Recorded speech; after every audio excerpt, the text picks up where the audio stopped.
Convention, Right. or Democratic National Convincing.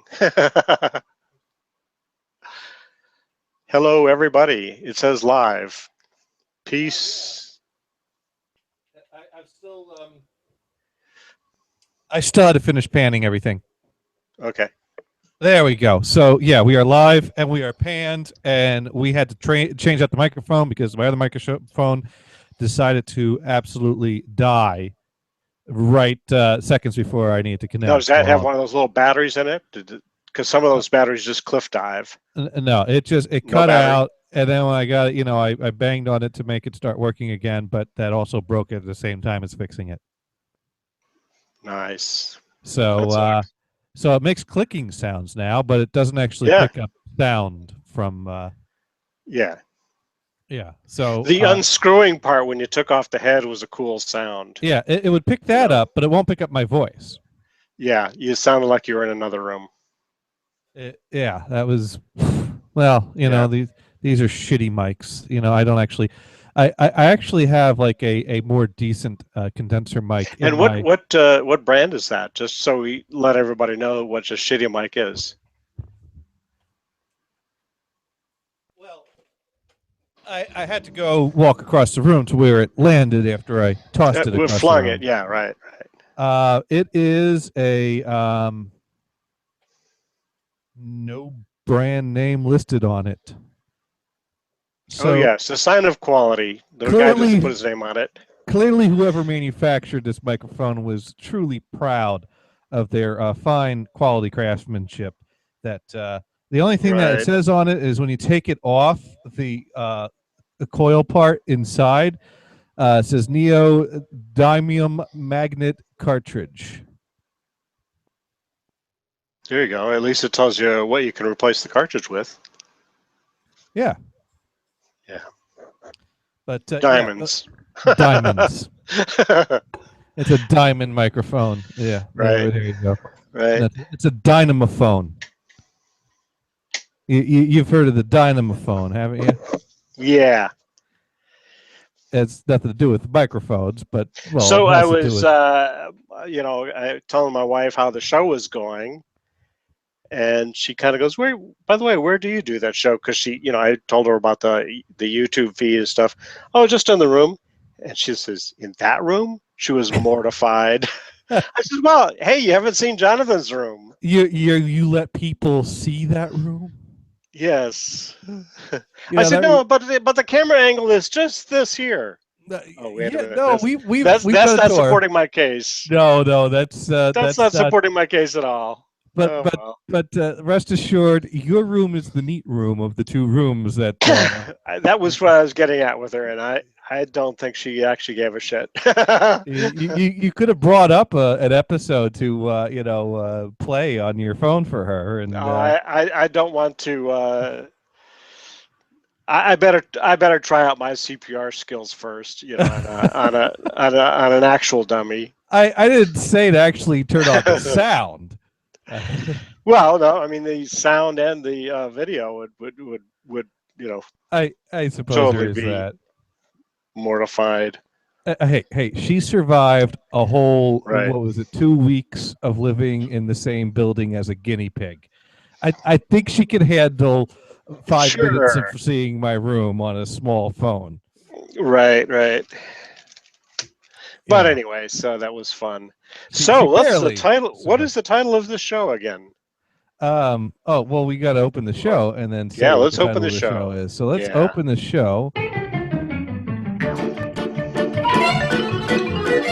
You are tuned in to another fun-filled episode of Insert Title Here, and I'm your host, Johnny Gators, and also joining me is our other host, Brian Blues.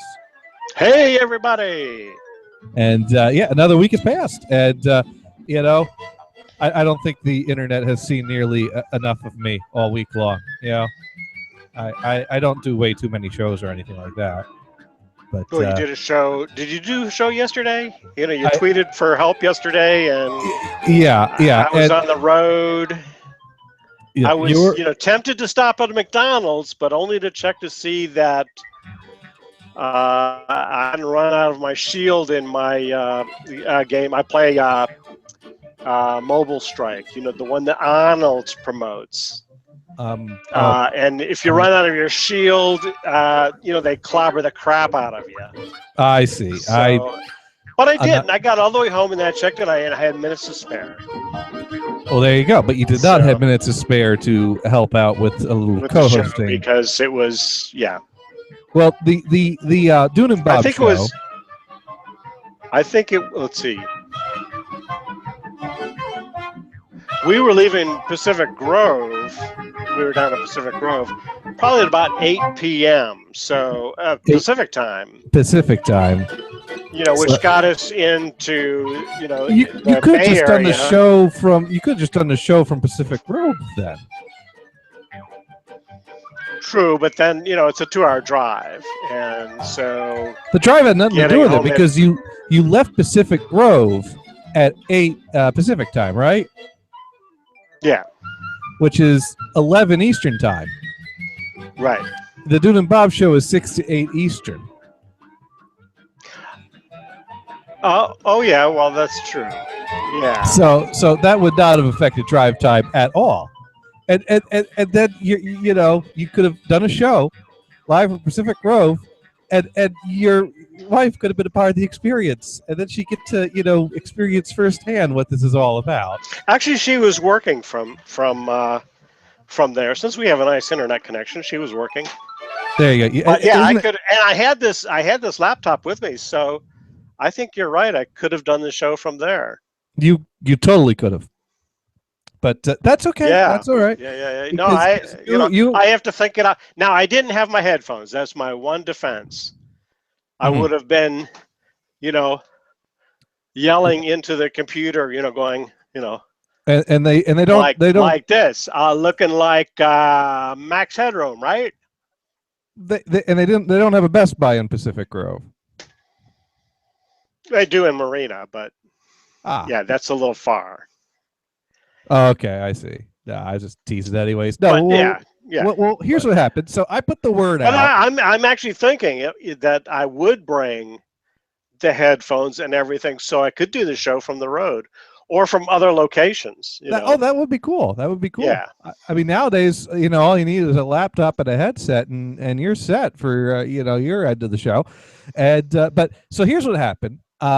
We did do a show last night, but we did it an hour later. Because now, Dune and Bob show has consisted of me and Dune for a number of years now, and as always has, it goes on Sunday 6 to 8 Eastern, and Damon oftentimes joins in when he's available to, and so I sent the word out to Damon on the Facebooks, going, "Hey, yo!" Well, I noticed I wasn't Facebook friends with Damon, so I reinitiated Facebook friendship with Damon because Damon friended my Johnny Gators account, which I never use, and decided I don't need to be friends with you twice. And so he ditched the real Facebook account, thinking that Johnny Gators was the new Facebook account replacing it. And it's like, no, they're two different personalities. But anyway, so I refriended him. Right. Sent a message. Although Mark Zuckerberg thinks you should only have one account with your real name, so you know. Well, you know what? Any actor, of course, will have, you know, who the hell is that guy?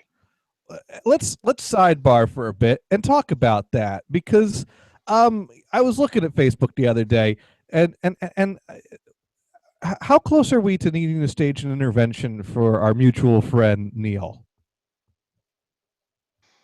Over the Pokemon? No. The Pokemon is perfectly fine.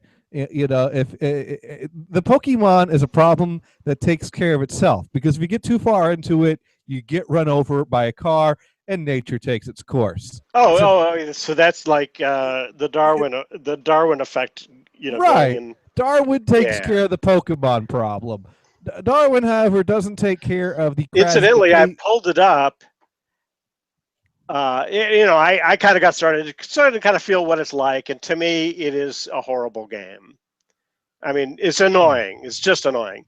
But anyway, I pulled it up. I think it was yesterday, and it came up with a little pop-up that says, you know, do not use this excuse to trespass. Don't trespass. Going after a Pokemon character. So the defense I was trying to catch a Squirtle will not stand up in the court of law. Right. But right. And I guess Squirtles. What? Yeah, the judge will be confused. I went for a random thing I heard of. I have no idea what a Squirtle is, but I think it squirts. And I think whatever it squirts, I don't want to get on me. That's my guess, though. That's my best guess. Right. But no. Actually, you know what? This is older than I thought. I thought this happened recently, but apparently I'm just kind of behind. But I was looking at Nick's little posts here, and back on the 24th, he posted a nice picture of Fletcher hanging out on a hot day, and picture of one of his cats. Okay, yeah, I could deal with this, and then I notice a post on the chain from Sadie. Yes. Saying, yes, about me? Yes. That's what you're talking about. Yeah. Much cuter than Fletcher. Just saying. Now, why is Sadie all offended that she is cuter than Fletcher and posting on here? Sadie is Nick's other cat. Right. Nick has a Facebook account for his cat Sadie and posts as Sadie complaining about pictures of Fletcher and asking for attention, and then Nick responds to the posts with a picture of Sadie, and then responds to that with Sadie's account going that much better. Yeah. Well, I have friends on Twitter. This is insane. That have a Twitter account for their cat, and that's George the Emperor Cat. Yes. And then there is another cat that I follow on Twitter. Now, of course, I'm not running these sites, so I guess I'm still on this side of sane, right? You're borderline. You're borderline. I'm amused by this, but yeah. Nick, however, has gone full-fledged crazy cat lady. Yeah, right. Yeah. And this just will not do. We must do something about this. I mean, right. Crazy cat. He's gone full-fledged crazy at lady, as far as I'm concerned. But then again, although at this point he still only has 2 cats. Yes, but they're arguing with each other. Yes, I think that's now the thing that's amusing. Part of me was inclined to make a post in this chain asking, well, how come Fletcher never comments anything on these threads? But I don't want to encourage this kind of behavior and have Nick sign up for a Fletcher account. Right. And then I did a little which he could do, because I know he's got a couple of different accounts. Well, it turns out if you click on Sadie's account and you scroll back enough, you find out that Sadie used to be Griffey, which makes you question, is that messed up to recycle a dead pet's account into the replacement pet account? I mean, I guess it's but I don't think he named it. What was the other cat's name? Griffey. Griffey. I don't think he ever called it Griffey, last name. The Griffey and last name. He totally did. Yeah. Okay. So he didn't call it cat in the stream. It doesn't. Okay. Now it doesn't say what the name used to be, but I know the name used to be that. At some point, he renamed it to Sadie. The Griffey account became Sadie, which I guess is logical and makes sense. Why close one account, open a new account when they're both going to serve essentially the same purpose? But is that disrespectful to Sadie to recycle the dead cat's account? I mean, is this acceptable behavior on Facebook to recycle dead pet accounts? Well, maybe after a certain amount of time, it's acceptable. I don't know. I would assume that it wasn't like the day. Well, then again, it was a period of time between Griffey's passing and Sadie's entry into the home. Right. not that long, but anyways, if you would like to comment on this, or if you are a crazy cat lady, you could write into NHB Live through AOL Instant Messenger. You could also tweet us at NHB Radio on the Twitters. You could Skype us at NHB Live, and you could also give us a call because we have the number, which is 984-6 Radio. That's 984-664-2723. If you'd like to comment what you think about recycling your pet's Facebook accounts into replacement pets accounts. Is this and is talking as your pet and carrying on a conversation with your pet on Facebook, is this normal behavior? And is it also a normal behavior when you have a friend over, or Twitter? Yeah, we're open.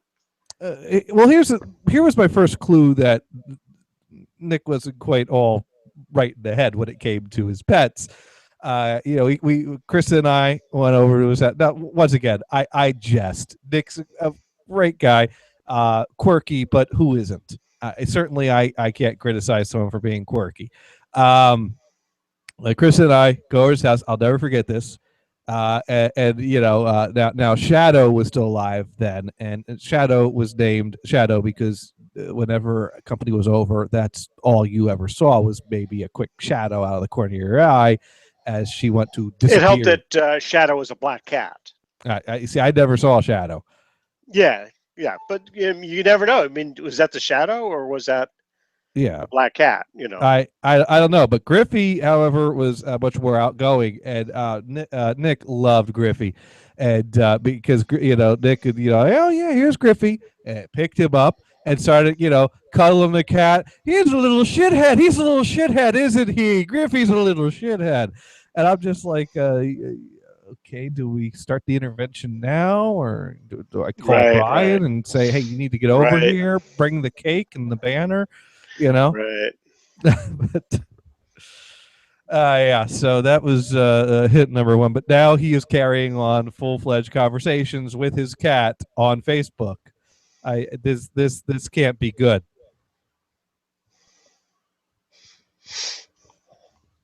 So yeah. Oh, and and of course we are on Twitter. Right. Johnny Gators and Brian Blues. At Johnny Gators and Brian Blues. Yeah. And you can tweet us. And if someone would like to live tweet this show, that would be fantastic. Yes. And we don't care what you say because it's all good news. It's all good talk. I'm going to just read whatever comes in on Twitter while this whole show, and I'm going to consider that live tweeting the show. Yeah, sure. For example, Lowering the Bar tweeted, someone asked what they wanted and when they wanted it. Couldn't really hear, but I assume they wanted as soon as reasonably practicable. So clearly people want something from this show. There we go. That just happened. I don't know if this idea is working all that well. I'll prime the pump there. All right. Well, anyways, speaking of Twitter, I noticed an interesting retweet from you recently that I was like, what in the fuck is wrong with you? What? There was that tweet that you retweeted about the cities with the highest percentage of poverty all having in common that they have Democrats as the mayor, and that's why they are the and I'm like, first of all, you're grabbing statistics without any basis of proof that there's a connection between them or which one's the cause and which one's the effect. Okay. First of all, that was a statistic thing. Yeah, that's right. You retweeted it though. Some people, when they retweet things, they say, "Well, that means you agree with it." And to me, no, that doesn't mean that. I just retweet things that are interesting. It might be full of shit. It might be good. But also, I usually, in fact, in that case, I had placed a comment on it, which I tweeted before the retweet. So I didn't catch the comment. I did not catch the comment. Let's see. What was because even though retweet doesn't equal agree, retweet equals some form of validation that it's worthy of being read. and I felt that statistic was just so ridiculously like. Yeah, my tweet right before that. So it was the 10 poorest cities, Right. and I go, okay, and then I go, actually, most cities are run by Democrats. So what's your point? Right? Okay. All right. I Well, think a large majority of now, cities now, now, if are Twitter actually let you, Democratic. The Democratic Party runs, because that's the nature of the cities versus the suburbs versus rural. The Democrats definitely have a lock in on the cities. They pretty much always have, as far as I know. Once in a while, you get a Republican mayor that comes in, but most times, in fact, like in the Bay Area cities, a lot of them, they have this runoff where the two guys that are running against each other in the final election are two Democrats. oh yeah, that does happen. I mean, that happens all the time. Why, heck, I remember what was it? Our representative in the House when I was living in Hayward. Right. It was between what was that? Some old guy with the last name Stark. Yeah, and, Pete Stark. Pete Stark and Eric Swalwell, and they were both Democrats running up against one another, and Swalwell took it. Right, because the Democrats were sick and tired of this guy Pete Stark, and so they kind of took over and says, "Hey, you're out of here, dude." And he. The thing about Pete Stark, from what I understand, because I'm not in that congressional district, is that he was a one-trick pony, and his one trick was healthcare, and we got that in. So we don't need healthcare was done, and kind of look, okay, so what's next? He wasn't coming up with anything new. And he didn't come up with healthcare. He was just kind of following along, and he was supporting, Nancy Pelosi. So, hey, this issue is done. Let's move on. Right. And the guy's old, I think. I'm not sure how old he is, but he's older. He's old. Probably over 70, maybe even over 80. He might be. It's time to retire. Heck, he might even be as old as you, Brian. It might be. Might be. I don't like these career politicians. I think they should be in, do their thing, and get the fuck out, and move on. Go home. Get somebody else in there. Exactly. A term limits. I am all for that. Yeah. I would like to see some term limits. And Congress. Okay, so Congress, the two-year term. That's pretty short. Maybe it ought to be, let's say, 4 terms or 6 terms or something. I don't know what that should be, but it could be, because you want some consistency. You don't want everybody into there be at elbows and assholes. I seem to recall, be just assholes and assholes. You want some old guys and some new guys. Someone suggested a certain limit of a number of years that could be divided between both houses of Congress. So if you go from representative to Senate, you still have the same number of years. You can't just, that could be. use up your terms in the House and then go to the Senate, use up your terms there, and continue to, just set a limit between a number of years. Of course, then the problem is, what if you you only have 4 years left in your bank, and the Senate term is 6 years, so then you're not eligible to even run for Senate. I don't know how the details of something like that would work, but yeah. Or it could be just, it could be something could be worked out, or at least could have a discussion. Put some kind of limit in place. We need fucking term limits, because this is not what was supposed to be happening. Right. And unfortunately, it would take politicians. It would take an amendment. We didn't get an amendment to limiting the president until Roosevelt. Well, Franklin Roosevelt was the first guy to go beyond 2 terms. Right. So let's put something in there so they don't. Although when he went for his 3rd term, we were getting into a war. So how's that going to work? How do you make this change? But the problem is the conflict of interest. Congress also passes legislation that affects themselves, and it's a conflict of interest. They vote for their own raises. That goes through no problem, like clockwork, every fucking time.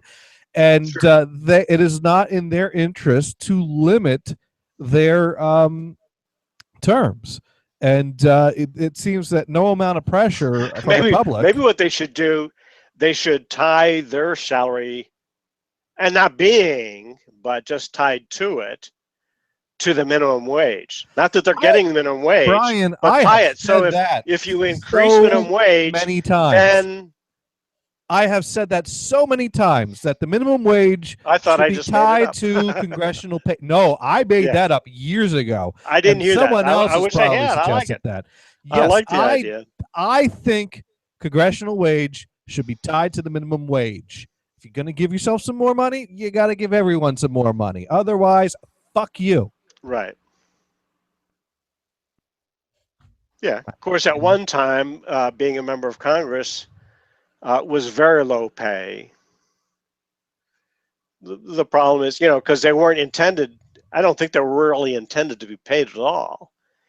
But you got to meet expenses and stuff like this. You're like everybody else. You got to live. So you got to do it. I don't. And then the other side is, if you don't get paid, then they'll get paid. They get paid under the table by, someone that's greasing your wheels. Yeah, the whole system. And we don't want that. It's all fucking corrupt. It's all corrupt. Both sides of the aisle. Yeah. Oh, absolutely. And it's the way corrupt. Corporations pay, I think corporations shouldn't be allowed to pay at all. Pay into political campaigns and whatever. They shouldn't be paid at all. Get the fucking money out of politics. Yeah. Get some term limits in place. Get these jackasses out of office. And I don't think we need 18 months to figure out who's going to be president next. We just don't need it.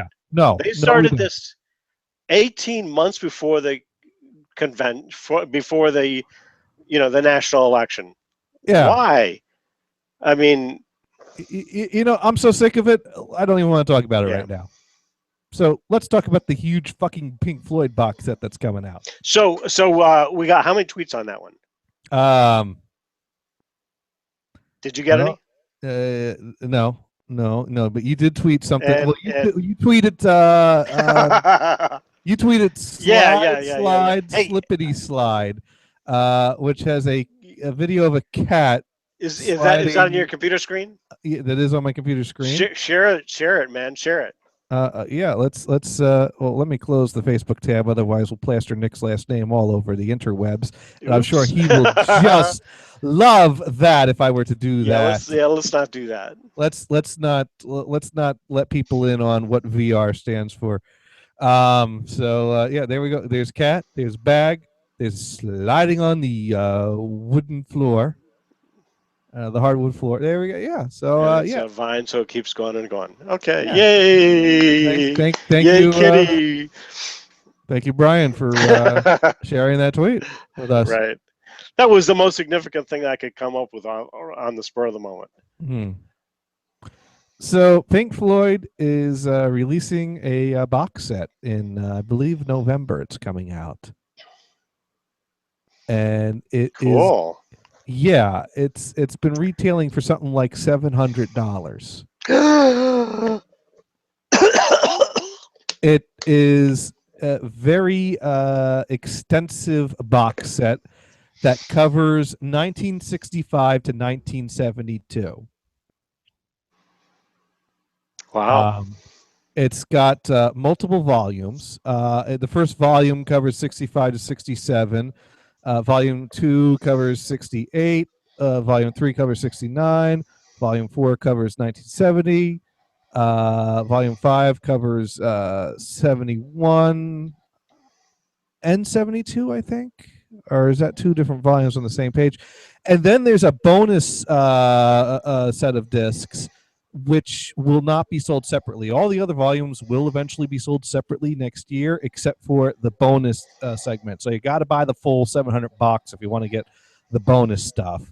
and it includes quite a bit of stuff. It includes the 1965 recordings that were actually put out last year on a very limited vinyl edition on Record Store Day, unannounced, which they had to do in order to extend the copyright before it went in the public domain.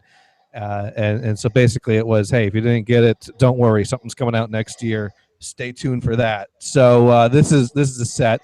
So it includes a lot of unreleased Sid era stuff, including those 65 demos. In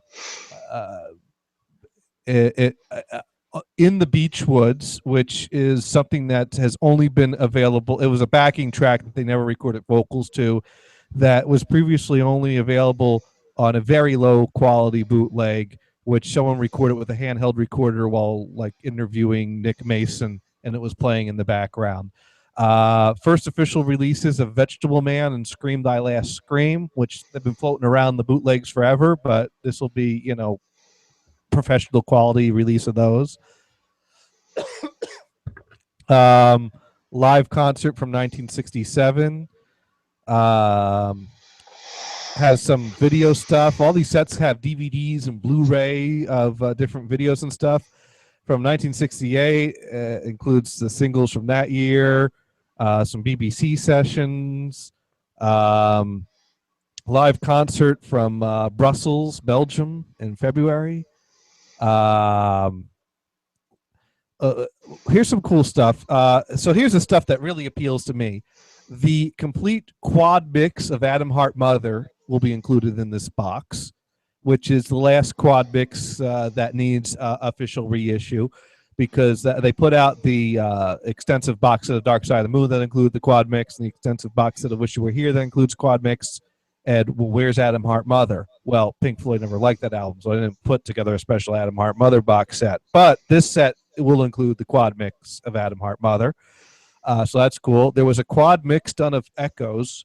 They didn't actually mix the entire Metal album in quad. Only Echoes ever got a quad mix, and apparently it's not complete and missing parts, but that's included in the box. They did a new 5.1 surround mix of most of the material from the Live at Pompeii album or movie. So that might be cool.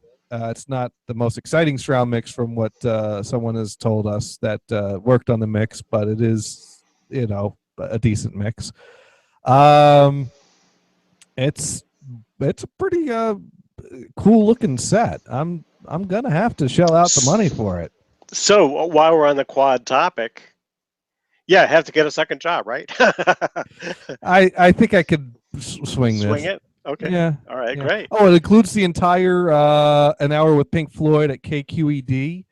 Oh, cool. Yeah, that's been available on the bootleg scene for a while. I think the bootleg that's been floating around has like VHS quality video, but someone got access to the audio portion from a better, more professional source and synchronize it with the low quality VHS video. So it'll be nice to get an upgrade of that. So it's got, like I said, it's got a lot of video. It's got a lot of live stuff. It's got a lot of unreleased stuff. A new stereo mix of Obscured by the Clouds. Now, the thing that was confusing was the initial announcement that was up on the page for 15 minutes before someone was like, no, take it down. That's wrong. Claimed that there was going to be a brand new 5.1 mix of Metal and Obscured by the Clouds and two quad mix albums, one previously not released. And it turned out, no, there's no 5.1 of Obscured by the Clouds, no 5.1 of Metal. Quad of Atom Heart Mother, and unreleased quad mix of only one song from Metal, which didn't they tell anybody that when you post something on the internet, it's there forever? Yeah, and so now people are like, what the hell happened? So someone made a mistake, which has us wondering, did they actually do 5.1 surround mixes of Metal and Obscured by the Clouds that for some reason they didn't make the cut on this box? And well, when are we going to get those? And why do we have to buy something else after spending $700 for this thing that includes everything? Sure. The kitchen sink. Sure. Legitimate question. Yeah. So in the quad topic, A friend of mine who's into some good banged up, pickup trucks and tractors and stuff like that. And he posts stuff and railroad stuff. He posts, on Facebook. Right. He added a comment to one of his posts on a pickup truck that it has a quadraphonic 8-track stereo in it. Nice. So that was kind of cool. Of course, he's about your age, so it's like, wait a minute, how does he know about this stuff? There are other people my age. And where did he get it? Yeah, sure. Yeah, I know. I'm kidding. Well, you should have asked him what his favorite quad tape is to play in it. I was trying to think if he had brought up quad before, and we had a conversation before, and I'm not sure. I may have. Well, I am something of a legend in the quad collecting community online, so you might want to name drop me and see if he's like, whoa, you're friends with that guy? I don't think he's into the quad community, actually. Oh, he should be. Yeah, he should be, but he's kind of a self-declared redneck. Although to me, he's educated. He teaches at a community college in the Detroit area. So this is someone you know on Facebook?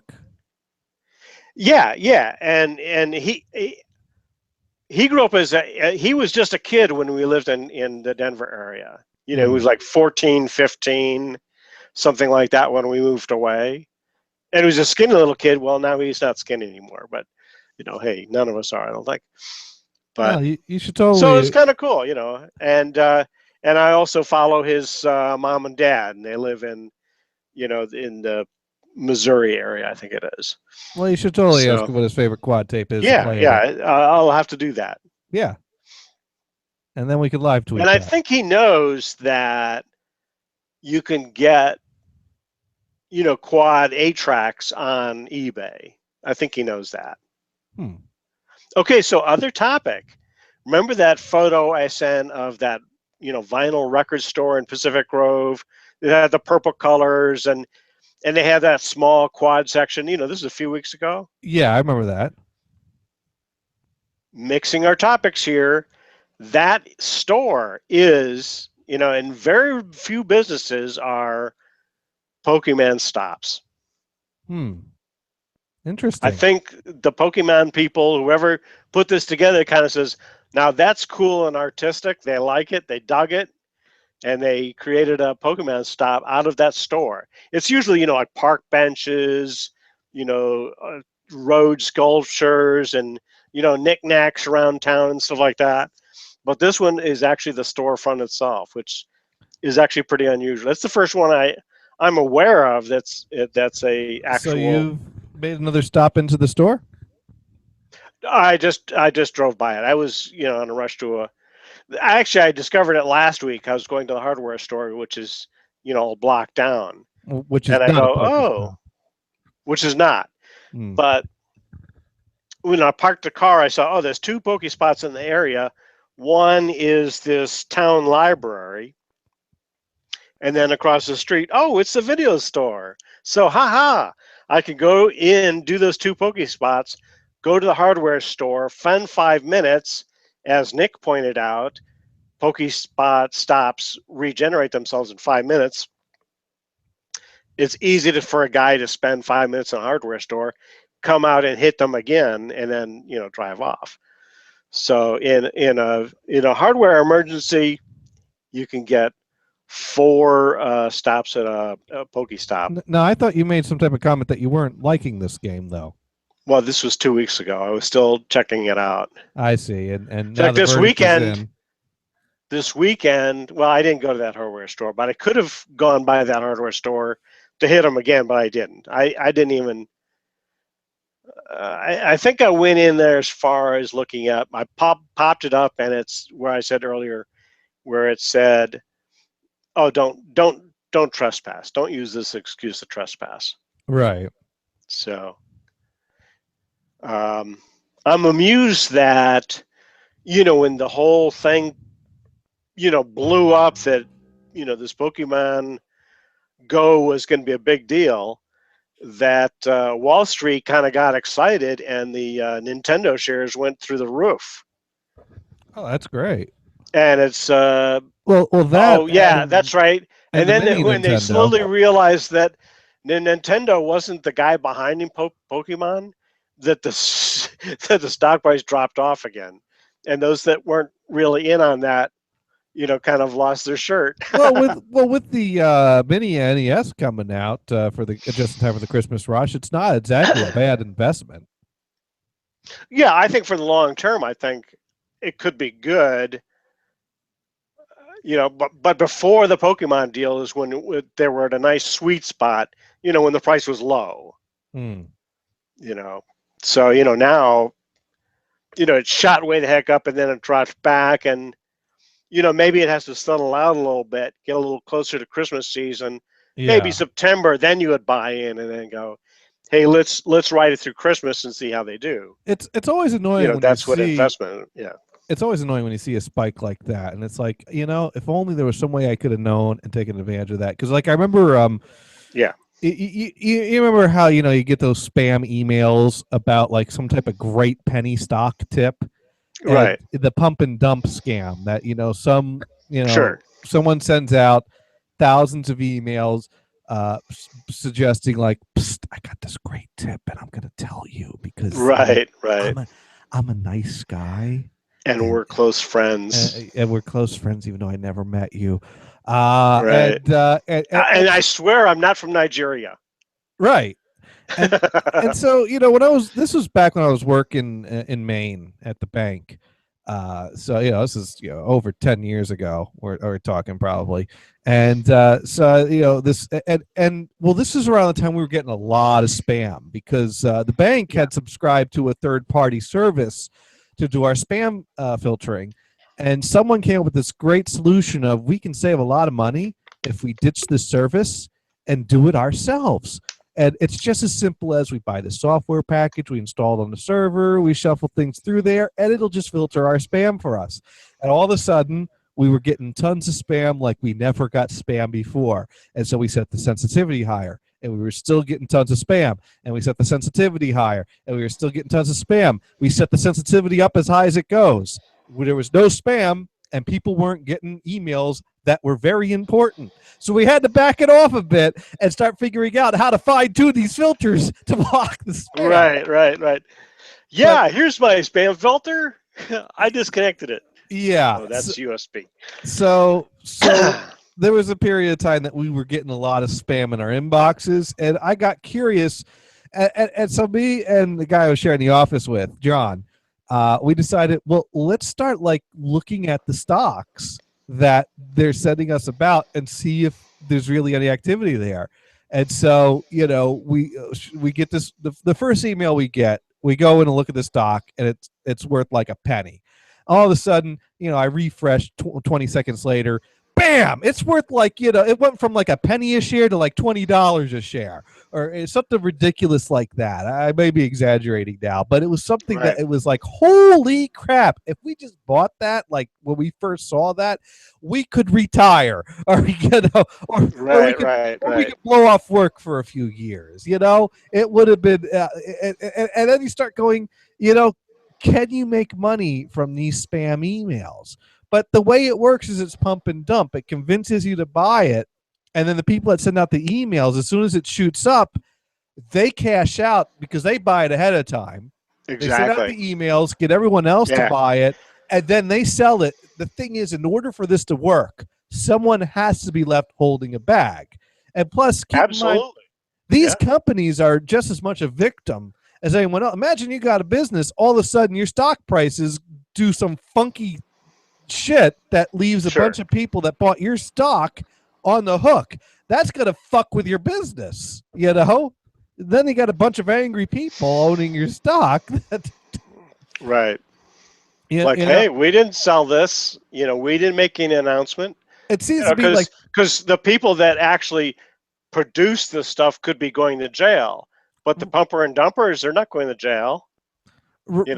Hey, just like all the people on Wall Street that were promoting stocks inappropriately, they're not going to jail.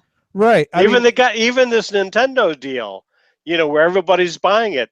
Wait a minute, someone at Wall Street didn't fucking know? Yeah, if I take advantage of that type of a pump and dump scam, I get the email, Yeah. and I buy it based on the email tip, and I play dumb like, oh, I thought it was a real tip, and I sell it before it drops, and I make a profit.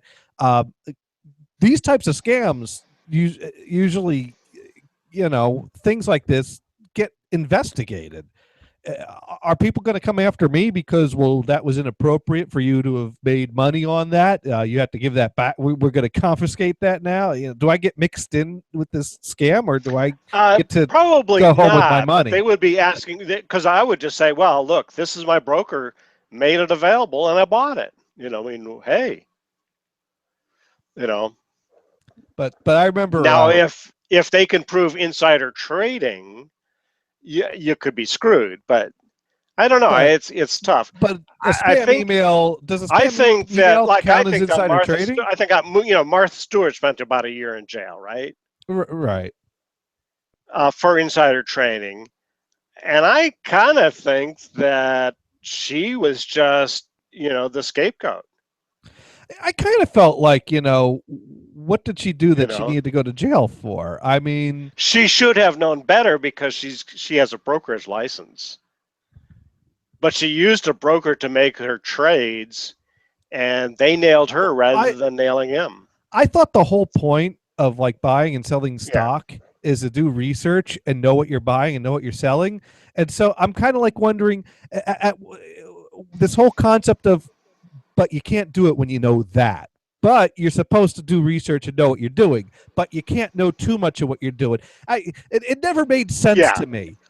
Well, I mean, that's the whole insider. So that's the whole insider trading deal. Because she got in trouble for selling stock. She didn't get in trouble for buying stock. She got in trouble for selling stock. So it's like, wait, you mean to tell me if I got my life savings tied up in some kind of stock and I found out, holy crap, I'm going to lose my shirt tomorrow if I don't sell this now, I get arrested for not allowing that to happen? That always seemed like bullshit to me. Yeah, of course, there's a lot of details there that we're not following. Right. I'm with you on that. I'm with you on that. Yeah, of course, because of her celebrity, they went after her because, the district attorney was out for getting a name for himself, whoever he was. Our judicial system is so fucked up. There's so much corruption in there. There are some people that have practiced certain things that they should be fired and barred from doing anything that has anything remotely connected to our judicial system. At the same time, I've heard people say, well, everybody should be forced to have a public attorney. Well, notoriously, public attorneys aren't that good. No, they're not. So I wouldn't hire a public attorney, even though it would be a level playing field or whatever. I don't want to frickin' go to jail or lose a lawsuit or whatever it is. Right. The other issue is public attorneys generally are assigned more cases and more work than they can even keep up with. I mean, you see some of these cases, and it's like, well, who was your public attorney? And how much time did he spend on the case? Well, he had 5 minutes to review it before he went to court and lost it. It's like, what the fuck? Well, rules for that should also be changed. But who the heck? Some of these public attorney rates are crap, and like, who wants to work for that? And there's also problems with prosecutors that practice very unethical things. Like there was this one story about a guy who has prescription medication for a severe illness that he needs this prescription medication. And it's one of these types of medications that's very heavily regulated because people abuse it. And these laws were made particularly to be able to target people that are abusing it. Well, this guy's a family guy, wife and children, that somehow he accidentally refilled his prescription one day too soon, and had like 5 more pills in his possession than the legal limit of what you're allowed to have in your possession. This prosecutor somehow was tracking this information about him. It almost sounds like there was some reason he was pissed off at this guy and was watching his every move, and basically calls in a fucking SWAT team to surround the house, break the window, storm the place while the family's sitting down eating dinner with their children present, to drag him out of his house. I mean, it's like he's the type of guy that was no threat to anyone. They could have knocked on the door and said, "We need you to come downtown and answer questions," and he would have walked right into the cop car. I mean, but they sure.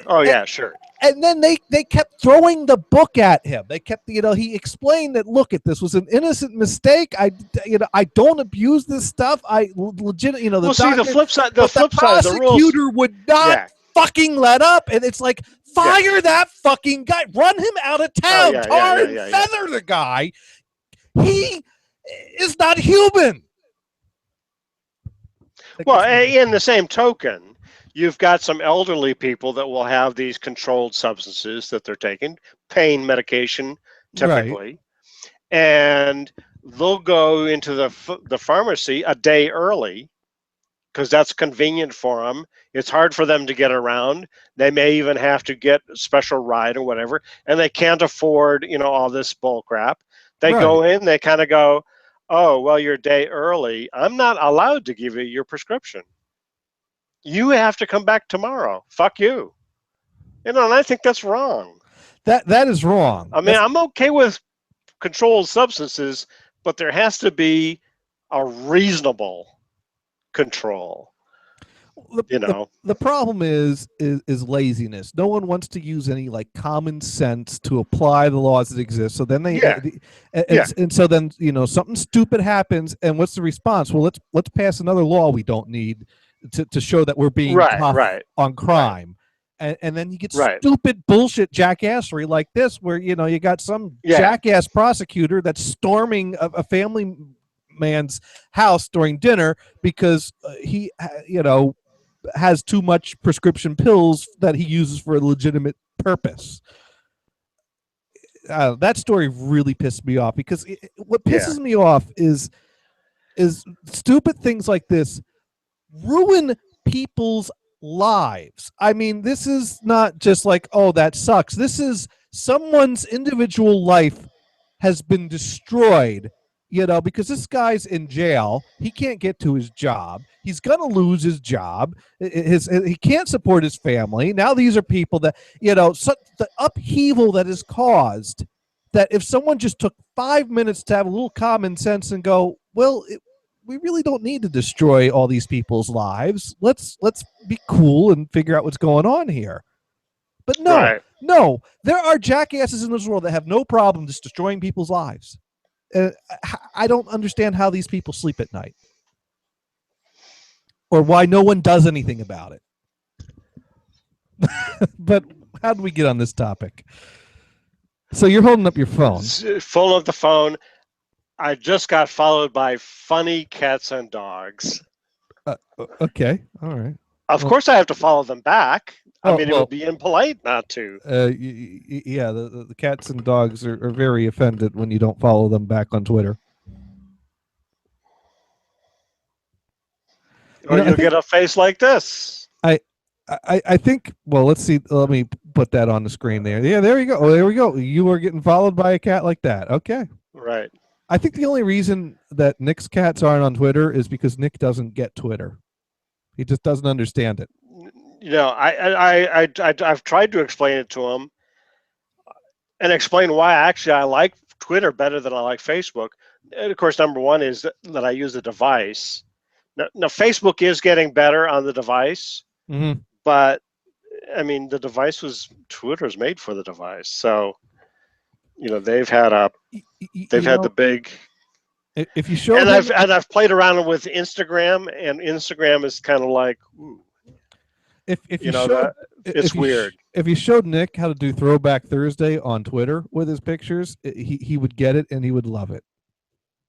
Yeah, and he'd probably jump into Instagram as well. Oh yeah, oh yeah. He loves Yeah. his Throwback Thursday pictures of various Oh, yeah. family members that many of which probably were dead before he was born, but yeah, Well, not his parents, though.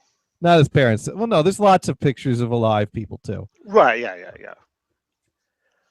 But no, he's very into the family history, which is cool. Which is cool. Yeah. Yeah. I like that. Yeah.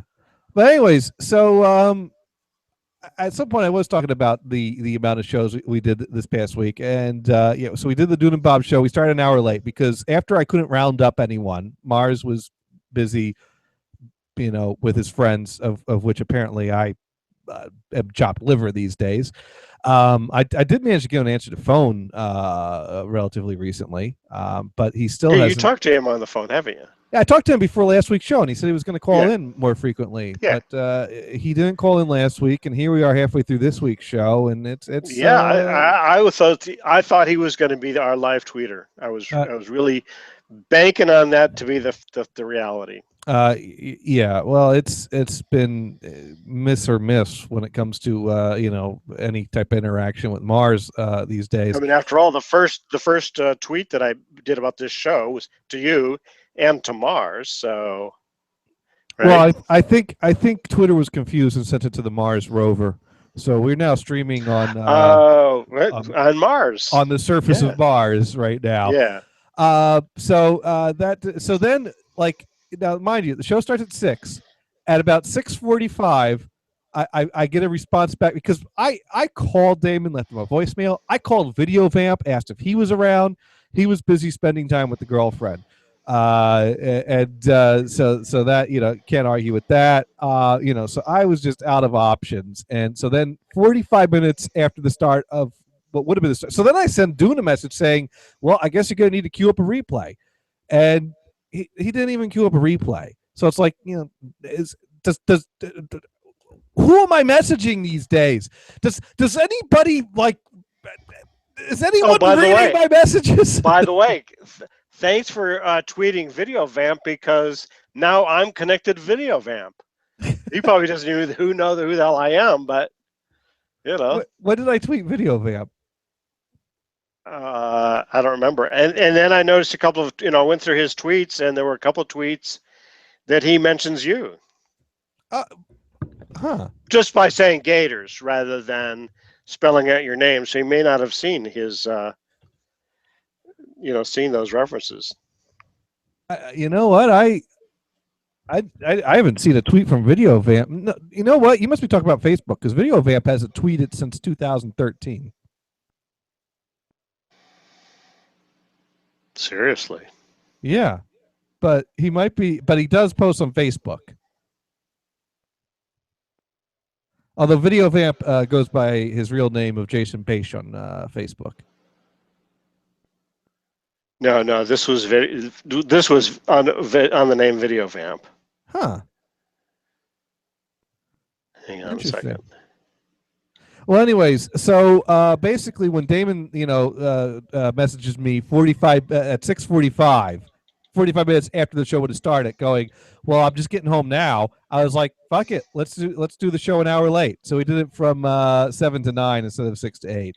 So that worked out good. And then also Friday night, I did my Power Glove show, and spent a number of hours playing NES with the Power Glove.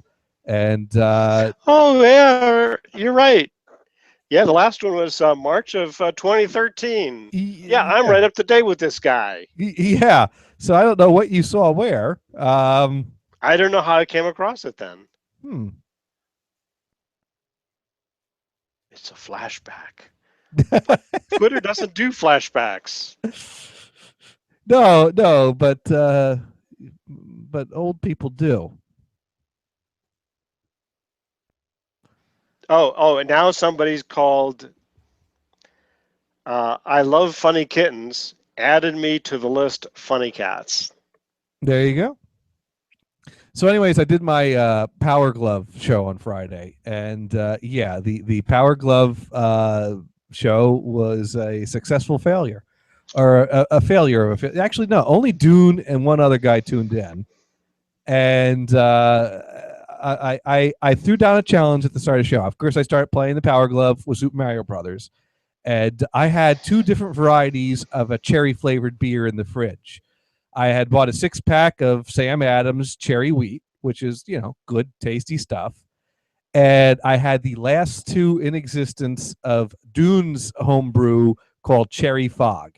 And the reason they were the last 2 bottles in existence of it was because after Dune tasted it, he dumped out every damn bottle he had left in his place of it to try to wipe out any trace of its existence.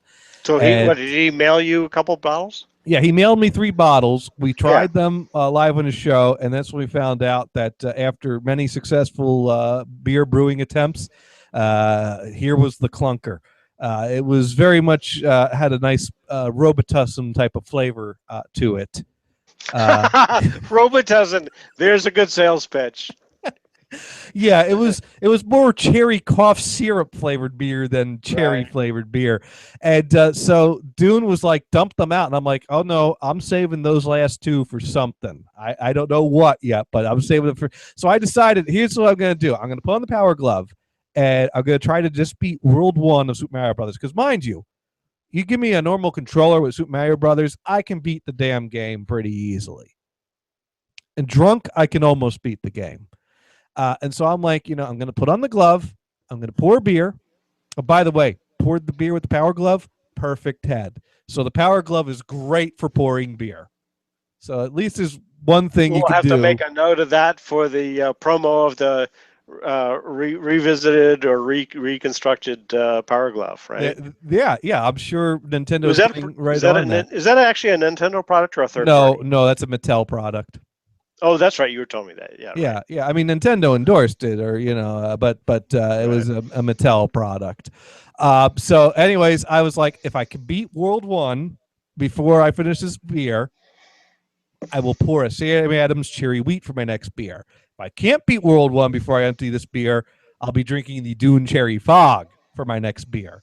Yeah. And I managed to get Mario all the way to World 1-3. Where he's jumping up in the trees. And the thing about playing Super Mario Brothers with a Power Glove, damn, that guy loves to jump off of trees.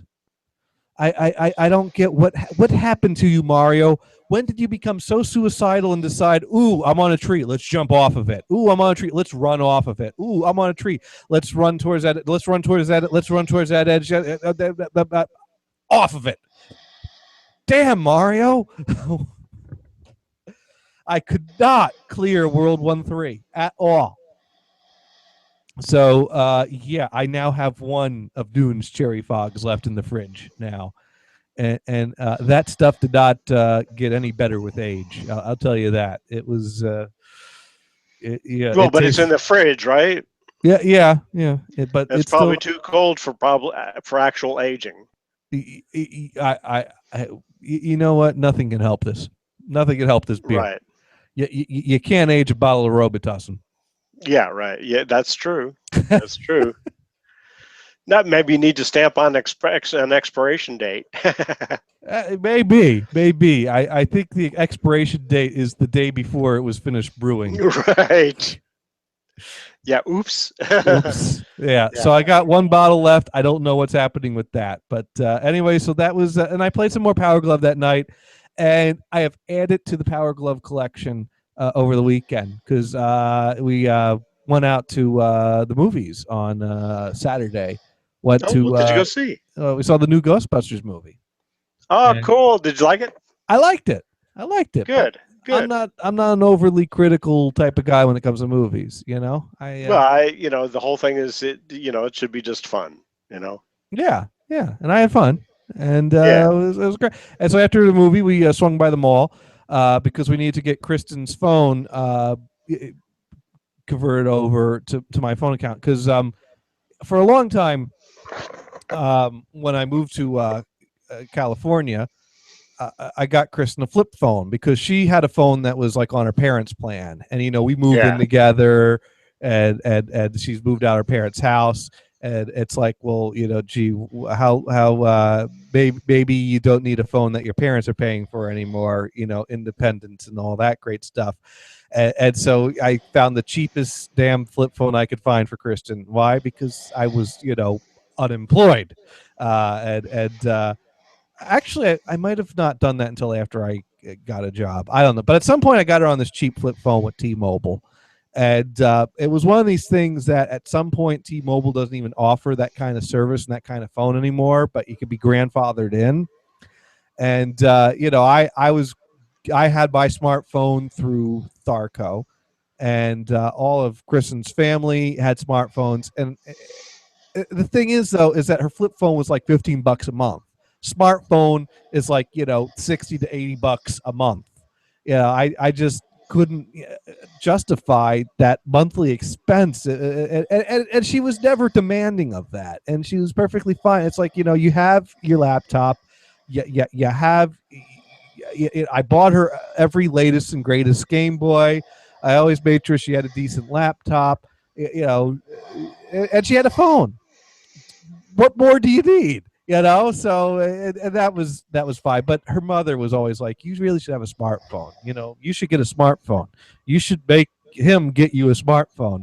Hey, John, you should buy Kristen a smartphone. And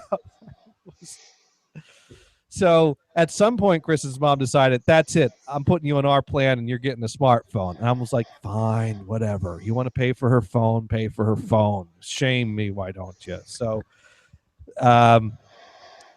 when they found out that I was paying for my own smartphone, they were like, well, how much longer are we paying for your smartphone? So I'm like, all right, let's get you switched over onto my plan. And so that was fun. But while we were at the ball, now that I put you to sleep, I stopped by the toy store, took a look at the Nintendo games, and they had in its box, in excellent condition, a copy of Super Glove Ball, the second game that was made specifically for the Power Glove. Oh. So now I have both Power Glove games, and I have, two of them. Yeah. Yeah, they only put out 2 official games for it. Now, the first one, Bad Street Brawler, I just have a beat up cart by itself of that. But I thought that was really cool, finding Super Glove Ball in its box, and it's not a highly desirable title. It was only $10 to get it with its box. So it doesn't have its booklet though, but it does have the box, which displays very nicely on the shelf next to the Power Gloves original box. So there we go. I'm really putting some cool vintage gaming stuff on my display shelves. Cool. Yeah, and the U-Force will be arriving this week, so we might have to do another weekend show at some point and play with that. Yeah. Okay, so should we move on? We're actually moving into the second hour. Should we talk about those video capture devices that we were swapping emails about? Yeah, we'll tell you what. Why don't we go to a little break, get a little something to drink or whatever, and all right. We'll come back and we could talk about some capture devices and all right. and more techie stuff coming up in the second half of Insert title here. We'll be back. All right. Fantastic.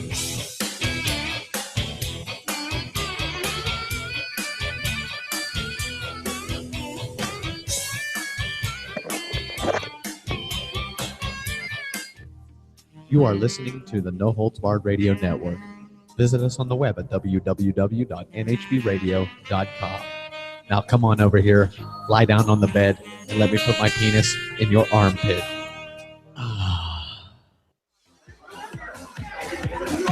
Yo, this is Dune from the Dune and Bob Show. You're probably wondering what all this racket is in the background. Well, with the way the gas prices and the economics have been lately and basically everything else Obama has done to us, I've had to take on a second job. Shh, don't tell anybody, but I'm a nighttime DJ at a club. Hang on a second.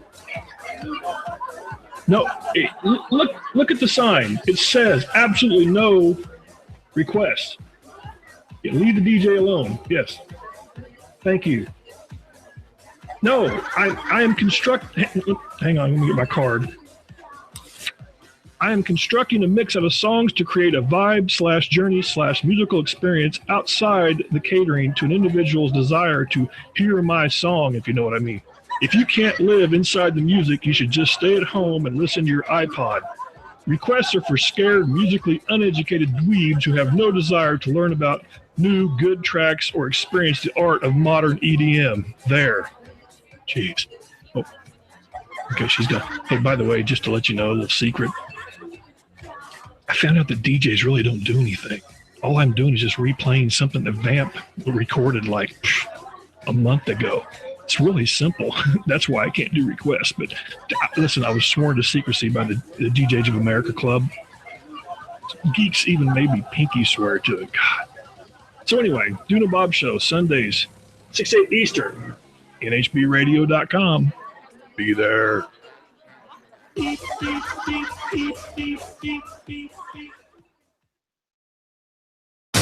Holds Barred Radio. There are some things that you guys say and catches me off guard and I get a little stressed out. Visit us at www.nhbradio.com. Crater Maker. We'll never break it down.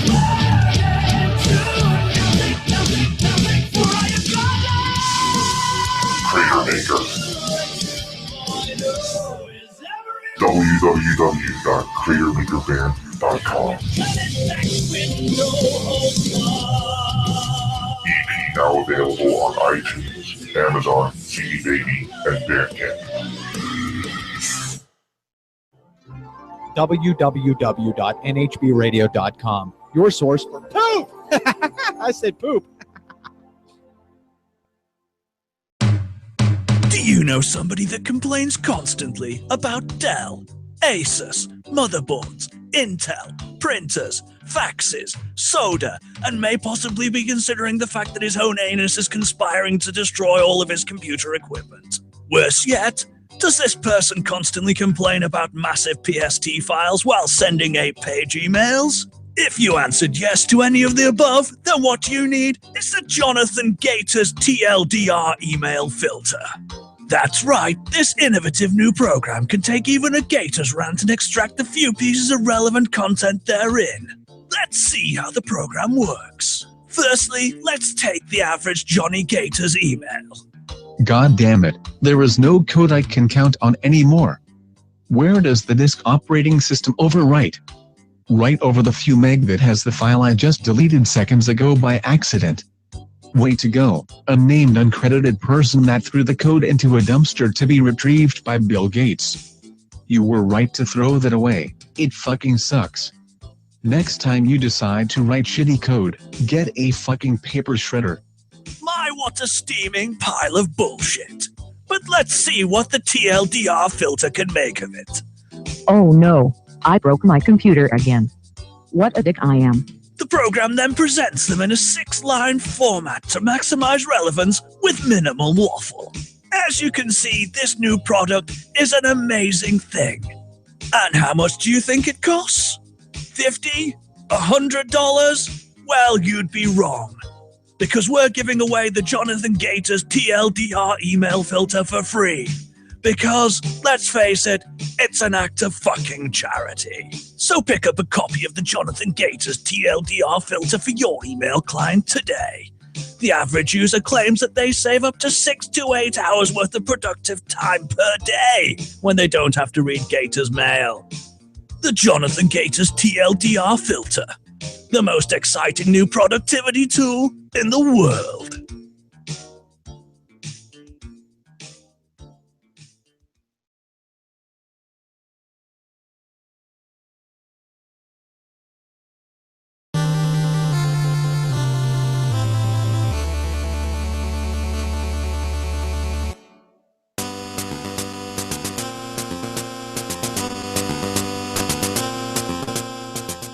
Well, we are back for the second half of... Insert title here. But I think I came back a little early because I don't see... Oh, there he is. He's back in his chair. Did I forget to... No, I unmuted the channel. We can't hear you. Your thing's been turned off again. We are troubleshooting Brian's... equipment at the moment here. He is looking to the left. He is moving his lips. He is moving his microphone and wiggling the wire. And he's wiggling the wire some more. I have posted his video onto the feed, just so everyone could see the silent Brian moving his lips. Okay, he's taking the headset off and looking at it. Okay, well this is happening, you know, and okay, headset is back on, moving the lips, no sound. I don't know if he hears me. He might hear me. He might not though. I mean, the headset could be completely dead for all we know. But nope. Oh, I just heard a pop. Yes, I hear you now. Okay. Found the power switch there, did you? There's no. See, I didn't turn it off. I didn't even mute it. I just got up and walked out, and left the headphones nearby, so it didn't go out of range of itself. It just decided, oh well, we're not doing anything, so I shut myself off. I guess. Ah, what did you do to turn it back on? I pulled the dongle out and put it back in. Ah, there you go. That'll do Which it. actually, before that, I was hearing you. Yeah. But the microphone part was just the wasn't working. microphone. So then everything went. You know, like, oh, that was stupid. Well, hey, Oh, check out what I got a glass of here. Is it green or is that just this? It's green. It's great Gatorade. No, it is High C Ecto Cooler. Wow, this is Pog. Yeah. Passion orange guava. Yeah, they make that's great with a blender and some rum and ice. Or just straight. Hey, you're retired. Live a little. Oh yeah, good idea. You don't have to go to work tomorrow. While we were on break, I found something at the door. Ooh, it's a box. From my friends. Adafruit. It's electronics. Oh boy! The only thing I did, I swear, I slit the tape on it so I can pop it open and do a live visualization on the air. See that? Well, we got bubble wrap. Bubble wrap. Mm-hmm. We got rubber feet. As you can tell, this is going to be exciting. Oh yeah. Probably a parts list. Uh-huh. More rubber feet. Well, you got to have your rubber feet. Don't want things sliding around. I didn't know I ordered two. Looks like a little battery holder. That's great. You forgot that you ordered two of them. That's. I don't think I ordered two. Maybe I throw in extra for free. Ah. And then a 9-volt battery clip. Well, there power you go. adapter. Mm-hmm. A silvery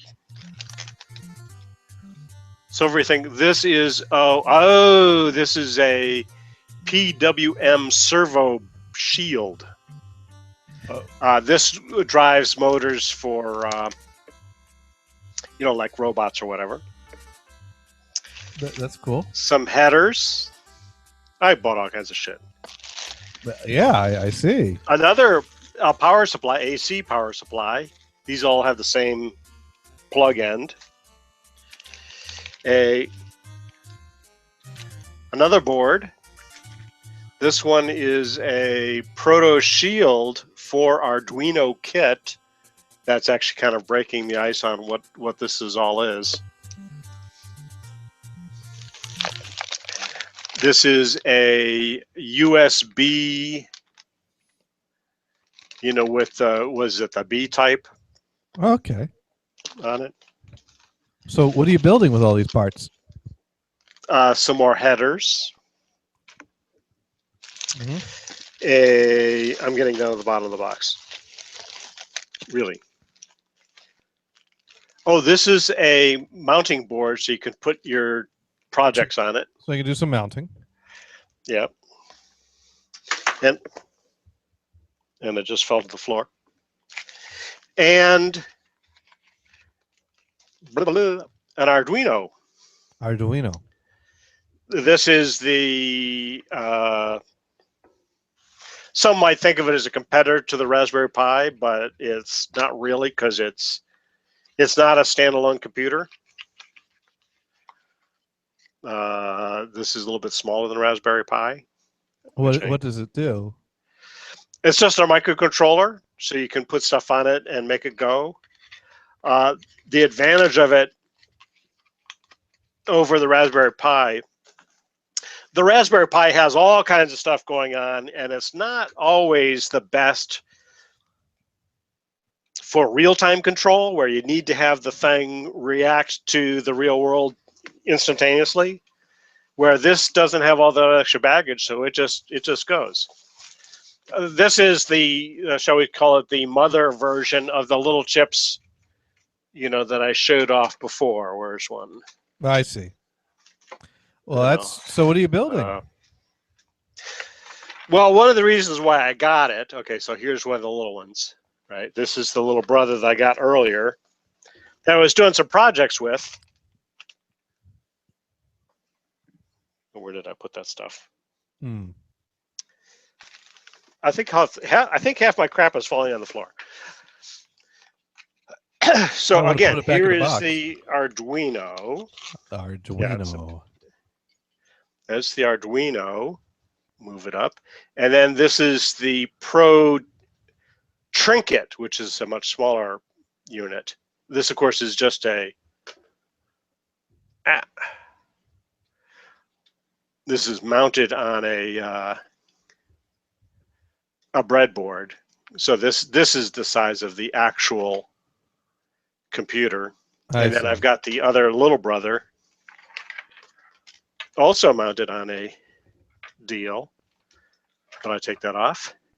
So this is the tiniest one. Move that way up to the camera, and then the next bigger size. And then the Arduino. So big brother. Now, one of the reasons why I decided, I've been thinking about getting this for quite a while, but one of the things they need this for, okay, so the way the thing works is that you can't program directly on an Arduino or any of these. You have to program it on a computer and then upload your compiled code to, you know, the microcontroller. And then you push the button and it goes, it runs. Flashes lights or moves motors, senses things, whatever you want to do. Anyway, so I had programmed both of the little guys for some little project, and then I go, oh, I want to go in and now reprogram for something else. Well, it wouldn't go into the load mode. So what you have to do when that happens, that what you have to do is reprogram the bootloader. And where do you get the bootloader? Oh, you get the bootloader from this thing. So if you want to reuse those devices, you have to buy that one. Correct. To use that as a... And that I did not know when I got into this. Otherwise, I think I would have hesitated more. But that's water over the bridge. Well, you already got this far in. So yeah. So yeah, no, it's fine. I'm good. I saw a really cool project, and I'm not sure if this is the right YouTube clip or not, because I can't find the link I followed before. Hi, this video is a demonstration of my Raspberry Pi build. It's based on the original NES console. I think this is the right video. This is really cool. Someone built a mini NES with a Raspberry Pi. Now, at first you might think, oh, big deal. Raspberry Pi, RetroPie, play NES games. He took this a few steps further. Because I thought, you know, I would really love to get a case for my Raspberry Pi that looks like an NES. And you can get, there is people that are 3D printing cases that look like an NES for the Raspberry Pi, but I don't like the way they look. But this guy took it even a step further from that. I think you're going to find this really cool, Brian. So I'm gonna share this video with the peeps. I'm going to click my screen share button and grab that page there, and we'll make that a little bigger. Been finished for a couple of weeks now. Just thought it was time to make a video and show it off.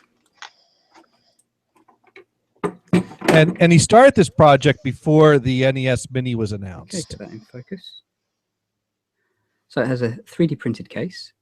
It's 104 by 80 by 36 millimeters. Looks beautiful. Which is about 40% of the size of the original console. Just give you a tour of the case. All right. So at the front we have the power indicator and the 2 buttons. Just over to the side, 2 USB ports. On this edge, just under this cover, is an Ethernet port. Around the back, we have micro USB for power, HDMI and analog AV. And the other side has the micro SD card. Just on the bottom, there are some vents and some other embellishments to make it look a bit more like the original.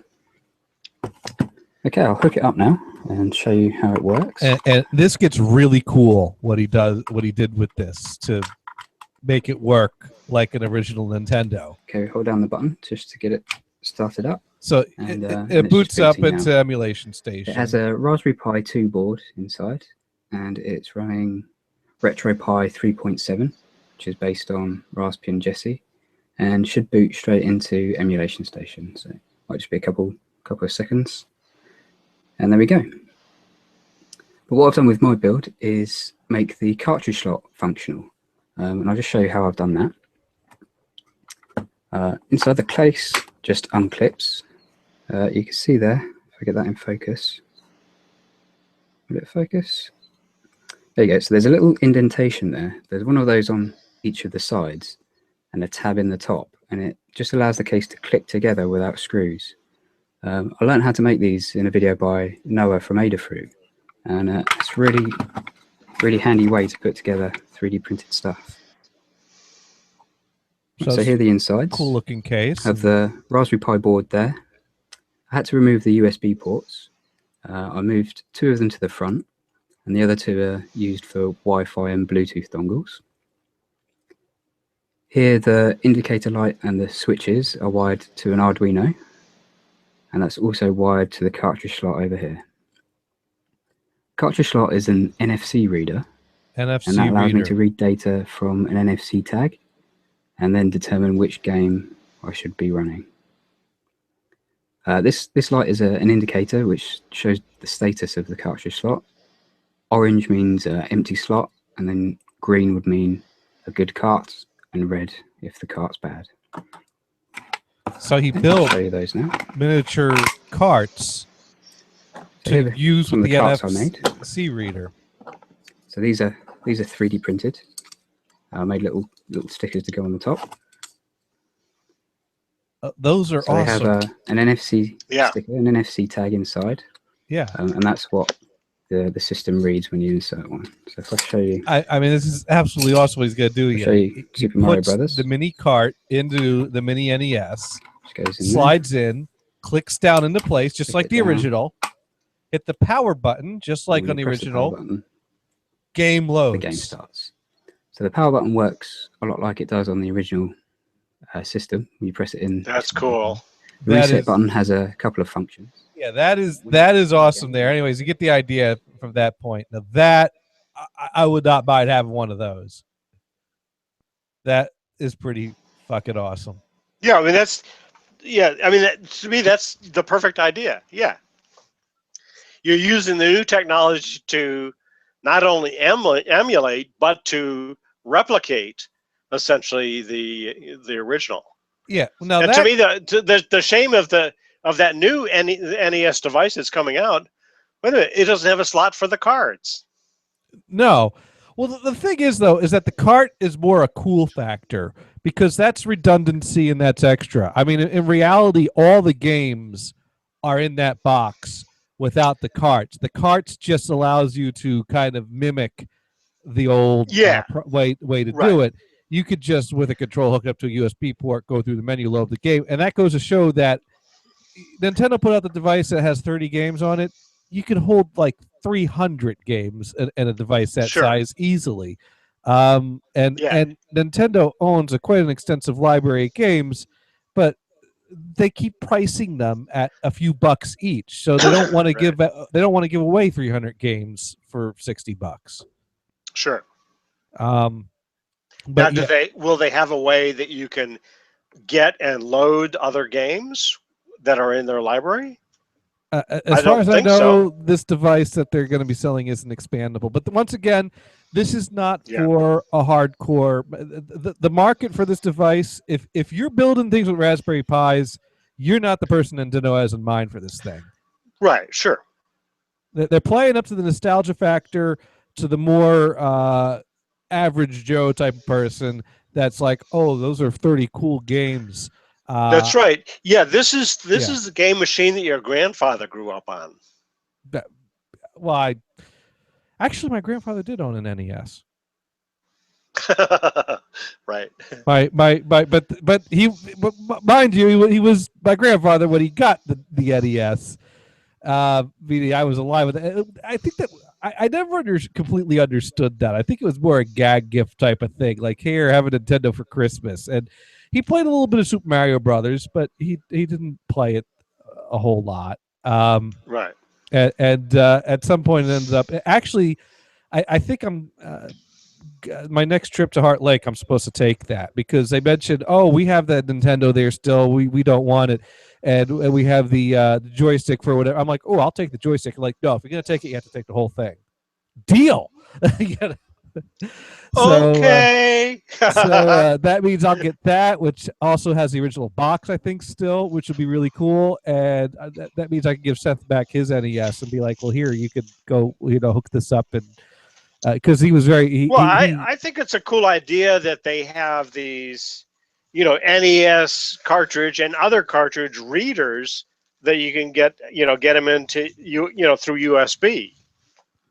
That is cool. We were kind of looking at that, but we didn't dive into it. But no, I think that's cool.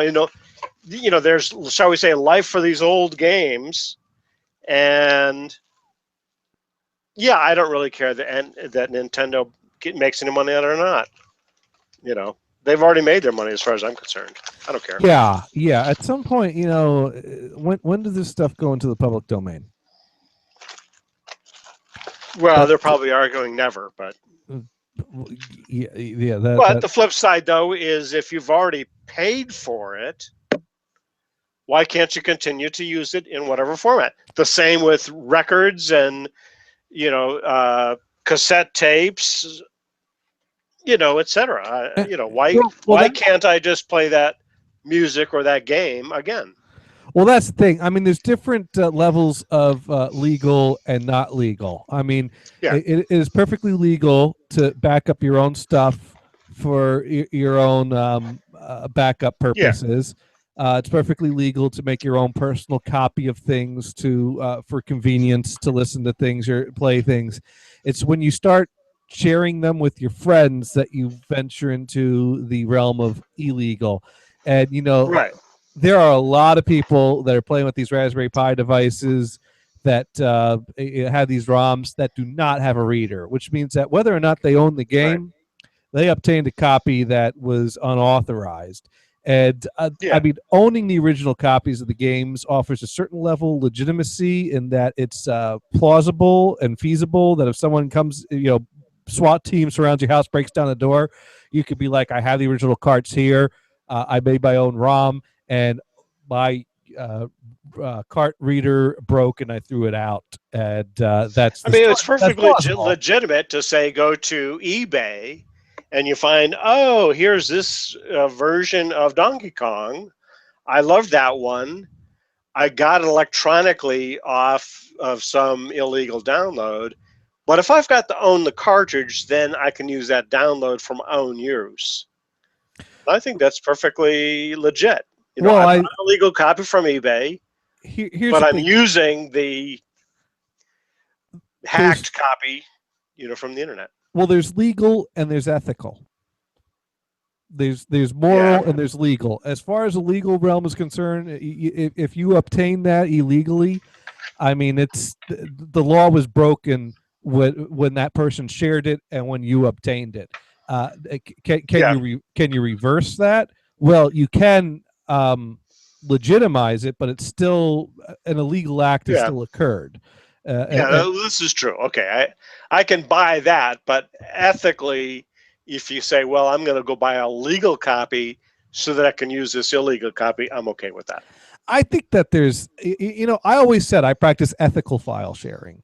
In the quad collecting community, anytime I was downloading and obtaining quad conversions, generally I owned a stereo copy, a legitimate stereo copy of anything I was downloading.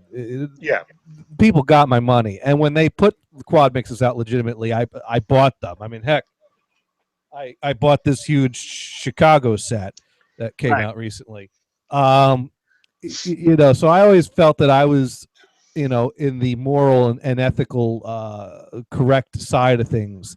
But certainly, legally speaking, I've participated in things that infringe on copyright law, and I think that, you know, certainly illegal, you know, as far as the law is written, I could have been, you know, it could be claimed I've broken the law, but I never felt bad about it.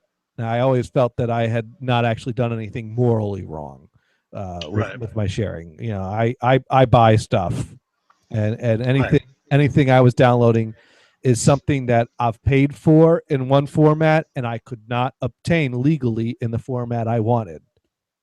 Right. So, you know, and when it comes to the gaming, I think a lot of people, now mind you, when I first got into the Nintendo ROMs, you know, I was away at college, and, you know, the carts were at home in New Jersey. I'm, you know, chilling in Pennsylvania, and I'm downloading copies of these things.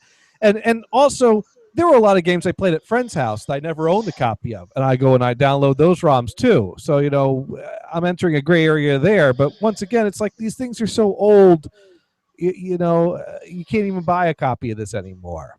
Although then this was you're before, not going to get support for them. Well, this is before the Wii store. And that's part of the thing. Right. You know, if you're selling a product, you should be offering support. Right. Now, I worked for an early software company that had an operating system for the TRS-80, and the only way we would offer support if you presented us with your serial number, because it was a serialized, you know, operating, you know, copy.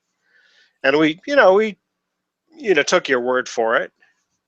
You know, we had a database of all the numbers and all the addresses of the people sending their registration card, and once in a while we would do a mailing off it, but we never verified something against that list. I mean, that was too much of a waste of time.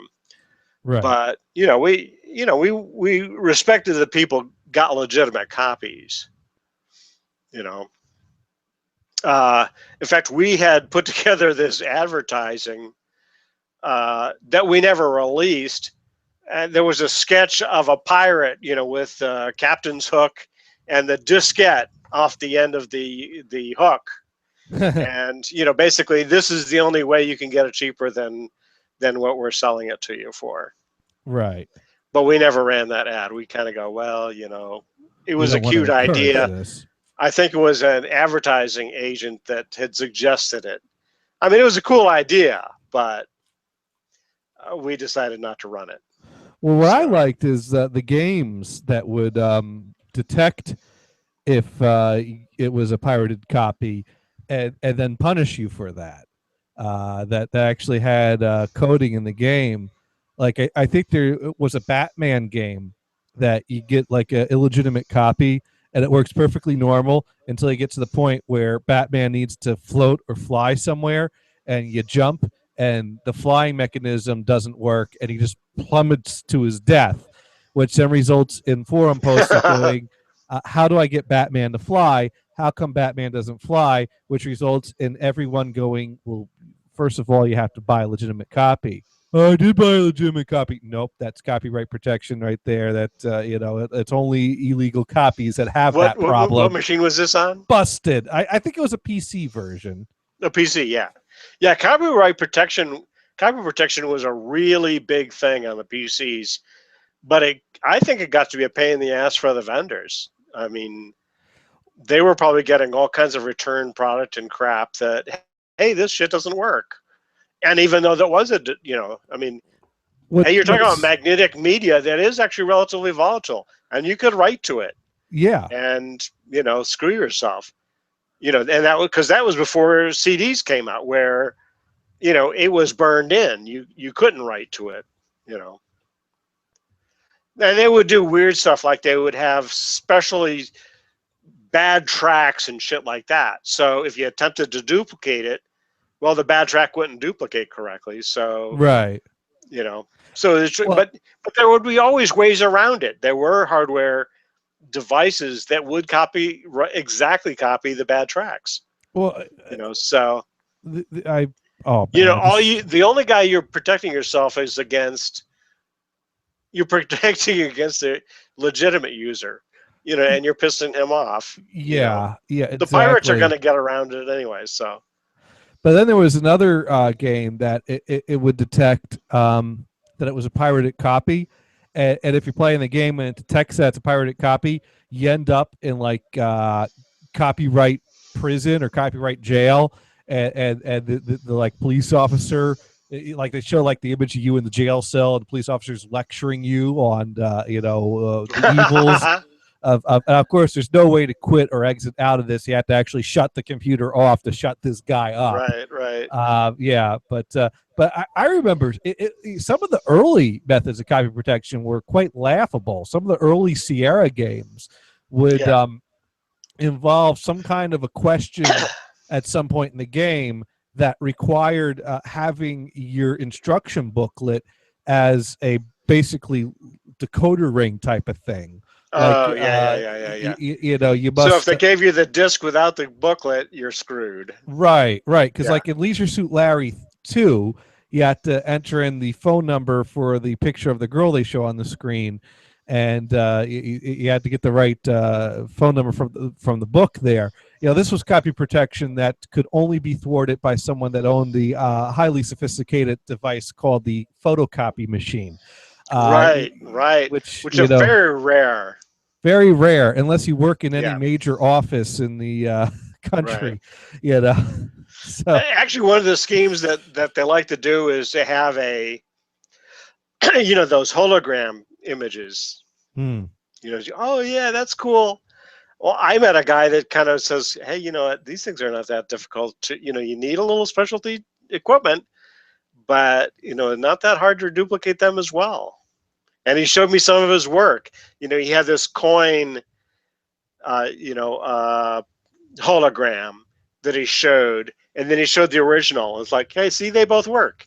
You know, you kind of turn the thing and the image changes, and you know, hey, it wasn't that hard. You know, people talk to it like, oh, those are impossible to copy. No, they're not. Well, none of that shit is.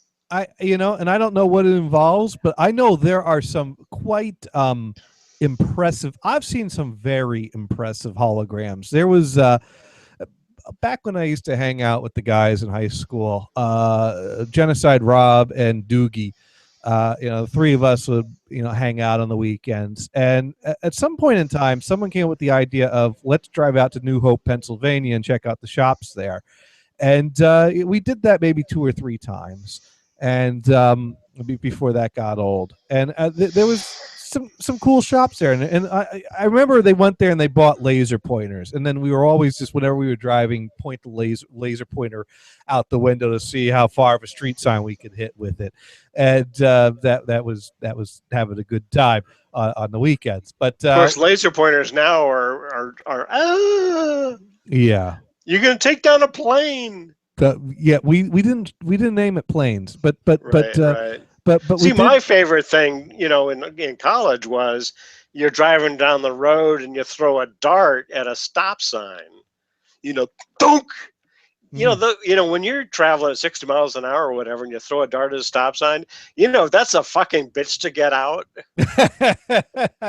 We didn't try that, but for some reason there was a can of shaving cream in the car, and at some point, for some reason, you know what? It was either Doug or Robert's car. I had nothing to do with this can of shaving cream, and one of them was driving, the other one spraying shaving cream outside the car. And at some point, what was left of the can of shaving cream got emptied into a newspaper that was also in the car. And the next stop sign we got to, someone stepped out of the car and stuck the newspaper to the stop sign, and we drove off. But that's not the story I came here to tell you about. So we're at the shop in New Hope, and this shop also had a wall of very impressive holograms. I mean, the type of thing that the 3D effect as you walk past them, the thing was moved. There were some that were actually animations that moved or danced as you walked past them. In fact, I remember one in particular that they censored it. They actually had a black strip across the interesting part that you really wanted to see of a topless lady dancing. It would have been quite expensive to buy it just so that I could, take the black strip off and see if she had a nice rack. Although I'm imagining she probably did. Very, kind of silvery looking rack, I'm thinking, because that's how all those holograms look. But it was still very cool. Here was the absolute coolest hologram I have ever seen. You kind of walk up to this thing, and it's another one of these ones that moves around. And it's like one of these little telescopes that's like on a ledge of like a building or something like that. And it looks like it's popping out of the page. I mean, you look at it, it is so good. It is like you look at it right, and it looks like this thing is popping out of the page. And you're standing to the left of it, and the eyepiece of the telescope is to the right. And you move over to the right of it, and the eyepiece of the telescope is to the left, which means if you stand directly in front of it, you can peer through the lens of the telescope, and you can see outer space through this telescope lens. Not looking the other way where you see the guy's eyeball. No. I mean, you see a normal night sky around the telescope, but you look into the eyepiece of the telescope, and you see like stars and the moon and the shooting comet and planets. I mean, I don't know. Very cool detail. I don't know how you get that level of detail onto a flat surface. I don't know how, but it was the most fucking amazing thing I ever saw. Yeah. I mean, they're pretty cool. About all I know about them is they cut them with lasers. So they have a precise image. But other than that, I don't really. Yeah, that's weird. That one had an element of magic involved in it. It was amazing. I almost wish that I drained what would have been my life savings at the time to buy the thing, just because of how cool that is. I mean, I explain it to you. You have to see it. It's as amazing as I'm trying. I get you. Yeah, I got it. I'm not Either exaggerating. that you were really drunk and it didn't actually happen, but no, this was before I started drinking. Yeah, right. I'm only kidding. No, I didn't drink till my 21st birthday. I've told you that story. Yeah, you did. Best time to go to a strip club. 21st birthday. Everyone loves you. Yep. But yeah. So you bought all that stuff to now. What is your ultimate goal? You're building, because we went through your part list, but I don't know if we actually said what exactly. You talked about clearing those devices or resetting those devices with the. That was the primary goal, which means I don't need any of the other stuff. So, although you need you need these cable. Yeah, you need the power supply. Yeah, you need some of the stuff, but no, I typically when I buy from Adafruit, I overbuy. So you bought all these parts that you need to use the thing, but you don't know what you're building with it yet. No, I haven't. It's kind of stuff for some other project available. In fact, I was working on this project where I was putting this LCD screen to one of the trinkets, one of the little babies. So you could make it display disconnected. Mm-hmm. So I could display, the sample code they give you says "Hello World" spelled out on the display. Course. It's a good first program. Oh yeah. But I couldn't get that to work, so it was a little frustrating. So I was dorking around getting the thing to reprogram, and I go, okay, it's not going to reprogram. So read up to the explanations, and this is, oh yeah, you reprogram the bootloader from this Arduino, and I go, oh okay. So it was actually interesting when I first got the trinket. There was a section at the end talking about reprogramming the bootloader, and I go, why would you need to do that? Oh, now I know. So, oh, I get it. Yep. Because you'll have to. That's why. Basically, here's the story, on particularly on the Trinket, the small one. There's only enough memory to do one thing. It's not mapped out in any way. So the memory you have for program also is the bootloader, and there's no protection for the bootloader program. So it's easy to overwrite it and wipe it out. And that's what happened. So it's not a standalone thing. You need something else to program it. Right. Make it do something. Well, I mean, once it's programmed for what you want to do, it can stand alone. Right. And the whole idea of a device like the Trinket is that you have your device with your sensor, your display, or LEDs, or whatever it is. You put it in a little box, or however you want to present the thing, and just flip the switch, and it does the magic that it's programmed to do. That's what it's for. That's all it does. Yeah. It's for pre-programming. Oh, I did figure out something with the Pi this week. Oh yeah, what's that? Well, one thing, when I was doing my Power Glove show, I wanted to play some Mike Tyson's Punch-Out, but I don't actually own a Mike Tyson's Punch-Out cart for the Nintendo. Of course, I will pick one up eventually, but I don't have one at this. We don't want to replay that conversation we just had, but yeah. Well, I'm still, mind you, I've owned that cart in the past. Hurricane Sandy took all my Nintendo stuff. Lost it all to Sandy. Yeah. That bitch, she came in town. She took my Nintendo. She took my heart. She left one out to sea. I think that's more country music than blues. Did you have to kick the dog or whatever? I don't know. Or did the dog die? the dog, well, no, but she also destroyed the beautiful green carpet. But anyways, right. So I was doing twang. So to do Mike Tyson's Punch-Out, I could only use the glove with the Raspberry Pi to play that game.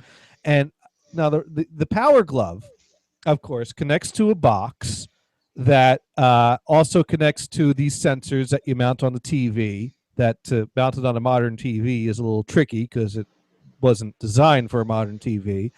And then that box has a connection that plugs to the standard controller port on a Nintendo, which means that it's outputting the standard controller commands that another controller, so I'm like, hey, I got a USB to NES controller adapter.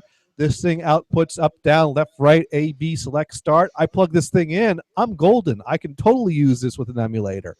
And that's almost right. For some reason, the LEDs that indicate what commands are being sent don't work right, because that communicates with the controller port in a way that's not standard for normal controllers to, and that modern adapters have not taken into consideration and been programmed for. So I don't have the use of the LEDs on the sensor that lets me know what the controls are doing, which isn't necessary in order to use the glove. It's helpful, but it's not necessary. So I wanted to play some Punch-Out doing my Friday show, and my capture card can only capture composite or S video. I can't capture HDMI, and so, which is fine on the Nintendo because the Nintendo outputs composite. And I just split the composite to send one to the TV and one into the capture card, and I could play on the TV while it's being captured. And I do a little picture-in-picture with my webcam, so you can see me waving my arm around and screaming like a lunatic as it fucks up.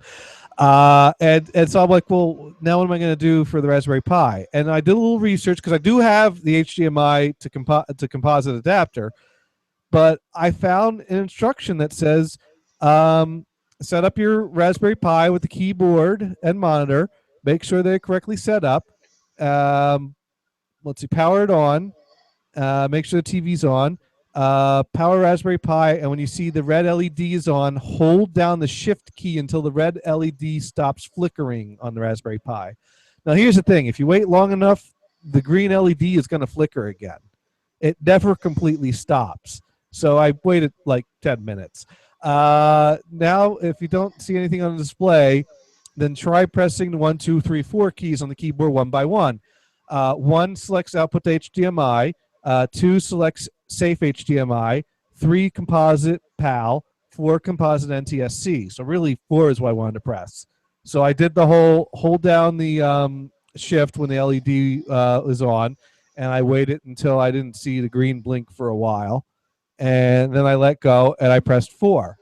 And I have this, 1/8 inch to AV cable that came with my portable DVD player.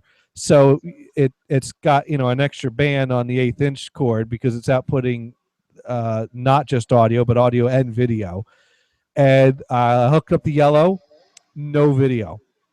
And I read some things from people saying that they tried it and they found that the video was coming out of the wrong thing. So I moved it over to the red, bam, video. So video outputs on the Raspberry Pi's AV output. If you hold down the shift, press 4, and I guess there's different standards on those cables. So if you don't get it on the yellow, try the red. So there you go. I figured out how to make the AV output work on the Pi. Cool. And from there, I was able to split that and use that in the capture card and on the TV, and play Mike Tyson Punch-Out with the glove. But by then, Dune had gone to bed and no one else was tuning in, so right. No one watched it, and I couldn't beat Glass Joe. So this is a good segue for the video capture card discussion. Yes. So I'm not buying. So one of you the have more a expensive video ones yet. Yeah, Go ahead. you have a video card, right? Which supports what? Composite and S video. It's really cheap. I bought 3 of them off of Woot when they were like doing a blowout sale on them. They were like $10 each. So it only works with XP. Yeah, because I think I was on Amazon and I saw that type of device, which looked pretty decent. I think it was about $20. Yeah, and a So lot I did of a little them. more review of them. Yeah, so for that type of thing. So if I was going to use my Wii, I'd have to get one of those things. Well, the Wii can. Oh yeah, the Wii doesn't do HDMI, but I have a component video output on my Wii to get a better video on there. But you could do the composite with that. A lot of those cheap devices, though, are problematic with the drivers. And I think I've read comments where a lot of people have trouble getting it to work in anything beyond XP. So I don't know if that's always the case. I know because I couldn't get my device to work in Windows 7, I went looking. Could I buy another like $20 device that'll work in Windows 7? And I did not find a $20 device that I could find any guarantees would work in 7. So they are problematic. But yeah, I'm thinking I might at some point, spend $100 or so for one of the nice HDMI capture devices. The only thing is I can't justify it right now because whenever I try to do a show with gaming, no one fucking cares. Sure. No, I get that. And I hesitate getting that myself because are we going to turn into a game show? I don't know. We kind of are. Now, I like talking about them and stuff like this, but are we actually going to go there? Well, we're going to, the thing is, I really feel let me fire up the old Xbox One and play some, whatever. I feel like our talking about what we're doing is not really conveying what we're doing all that well, and is rather could be boring discussion without the visual element. I think it would be helpful to I think playing games is more weekend show type of stuff. I think on the Monday show we could bring something up and demonstrate what we're doing without even playing a whole lot, but more of a the visual element. But sure. I still want to work away. I got to install the Wi-Fi drivers on my XP laptop and see if the signal gets in. Well, this show's going to evolve. Yeah, about it. So we kind of go with what works and figure out who's interested in what we're doing. Yeah. I'd like to get some guests in the show, even on the YouTube show. Oh yeah. So I was watching a video from this guy that I follow. He's from North Carolina. He's kind of cool. He does a lot of outdoor stuff. He's done some stuff with drones and some of these other things. And he had just posted, I think earlier today, a video about him and his wife went to this this Survivor and Prepper show, at this county fairground. And, he walked around with the video and he showed the booths and some of the cool stuff they had. And he says, hey, I'm not a survivalist or a prepper or anything like that, but, this is kind of interesting stuff. So, here's my video. And he kind of walked away and says, yeah, this thing was kind of cool, but it also looked more like a flea market than a show. So, it was kind of fun, kind of cool. So anyways, but before we put the show to bed, what is the latest on your RetroPie? Did you have a chance to run the ROMs I sent? No, because, I got that. Here's the other part of the update. I got that oscilloscope project.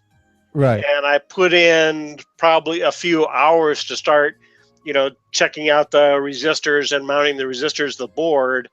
So I've got most of the resistors in, not soldered yet, they're just kind of sticking through and folded out so they'll hold into place. So I have to solder those things. There's one last one that I hesitate on because I think it's a 2 mega ohm resistor and it's not reading on my meter. So either it's bad or this meter just isn't good enough to read, that range. I don't really know. I looked up the number, that value on Radio Shack, and Radio Shack doesn't carry that one. Goddamn. So I may have to go to Fry's. Okay, I'll go to Fry's. Yeah, they still have some of that. Yeah, so But we do. All right. Well, we do try to be educational here. So, what have you learned this week?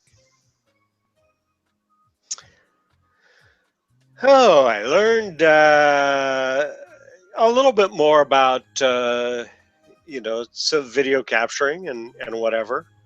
And incidentally, that Elgato one that you were pointing out, I think that's the better one, particularly for gaming. I think it's made for gaming consoles. Yeah. They have a cable for PS3 and whatever. It has an output so you could be watching on the TV while you're capturing it. Now, the Magwell, which is more expensive, one thing interesting about that is that it doesn't require any driver at all. I don't think it is aware of your computer. You just plug it in. There's a USB 3 to run, and that's it. There's no. I don't know why there wouldn't be a driver at all. It's all plug and play, right? It always works. That's kind of scary. But I think the strength of it is that it's a very nice video quality. Now, some of the reviews said that the audio is kind of compressed and crappy, and for game control devices, it's the sound can get out of sync, and that's a sucky. That's an issue. Yeah. But it's not designed for the game controller. So if you have another camcorder that you're going to plug in and but for that price point, you'd think they'd get the sound aspect of it right in addition to the video. Yeah. But if you're doing it, like the guy that I saw was using it, was an Adafruit guy. Why don't you use one of these guys? It's out of the view of the window, of course. Just one of those video cams. Because I think I could just plug that in and then I can switch between video cams. The built-in guy and this auxiliary guy. I may even do that one day. And so I kind of go, oh, okay, I'm going to switch angles here and there you go around with it. But I'm just in a little shoebox here. So. Right. What other angle I'm going to get, Right. This is it, baby. So you've learned a lot about capturing, and this week, what have I learned this week? Well, I learned that if I need some rubber feet, you're the guy to go to because you got plenty of rubber feet. Totally. You stocked up on the rubber feet. If you know, Yeah. No, actually, to be honest with you, I think what it is, and I'll have to look at the parts list. I ordered one set of rubber feet, but then that mounting board comes with a set of rubber feet with it. So you didn't actually need to order the rubber So I feet didn't separately. need to. Yeah. So now you have. So that's why I have two. You have extra rubber feet now. Right. Well, there we go. You Well, know, hey, you can't have too many rubber feet anyway. exactly. So thank you everyone for listening. This has been another fun-filled edition of Insert title here. And be sure to stay tuned to nhbradio.com for all your internet radio needs. Tomorrow night, Vamp goes on. And, of course, Wednesday over at nhbshow.com, Damon and Liam do their show. And we got on Saturday on heatfmradio.com, Dune does the 5-hit. And then Sunday, 6 to 8 Eastern, Dude and Bob show. And, hey, stay tuned to at Johnny Gators on Twitter and at Brian Blues on Twitter. See if, any, Friday thing happens. I'm getting a U-Force showing up this week, so I might want to show that off this coming up Friday and see how badly I could be clobbered by Glass Joe in Mike Tyson's Punch-Out using that. So we have that to look forward to. Thank you, everyone, for listening. Good night. All right. Good night, everybody.